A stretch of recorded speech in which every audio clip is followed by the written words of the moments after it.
अस्सलाम वालेकुम all in one channel पे एक बार फिर से खुश आमदीद। अल्हम्दुलिल्लाह आज मौसम बहुत अच्छा हो गया था और गर्मी का ज़ोर बहुत हद तक कम हो गया था। और पाकिस्तान में ऐसा कैसे हो सकता है कि मौसम अच्छा और पकोड़े ना बढ़े? How is it possible? तो जी हम आज पकोड़े बनाने जा रहे हैं। सारे आलू काट के हमने रख लिए।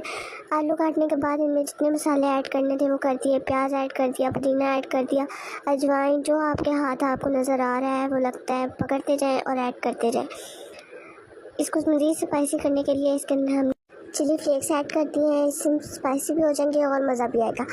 ये देखिए जी बाहर मौसम कितना अच्छा था और साथ ही साथ अंदर बन रहे थे जी हमारे पकोड़े। अब इसके अंदर हमने ऐड कर दिया एग के साथ ही हमने बेसन ऐड किया है। जितना आपको अच्छा लगता है उतना आप कर सकते हैं। बहुत ज़्यादा बेसन वाले पकोड़े भी अच्छे नहीं लगते। और इस पॉइंट पर जब हमने कढ़ाई रखी तो हमें पता चला कि सिलेंडर ख़त्म, यानी हमारा प्रोग्राम तो बढ़ गया। ये थी हमारे पकोड़ों की कहानी। जब तक गैस हमने फिल करवाया, फिर पकोड़े फ्राई किए। फ्राई करने के बाद हमने उसे खाए, लेकिन हमने खाए ज़रूर क्योंकि घर में पकोड़े बने हो, मटीरियल बना होता है। ऐसा कैसे हो सकता है कि हम खाए नहीं? पकोड़ों के बाद हमने मैंगो डिलाइट इंजॉय किया। मैंगो डिलाइट की रेसिपी आपको हमारे चैनल पर मिल जाएगी, हमने दी हुई है। मिलते हैं आपसे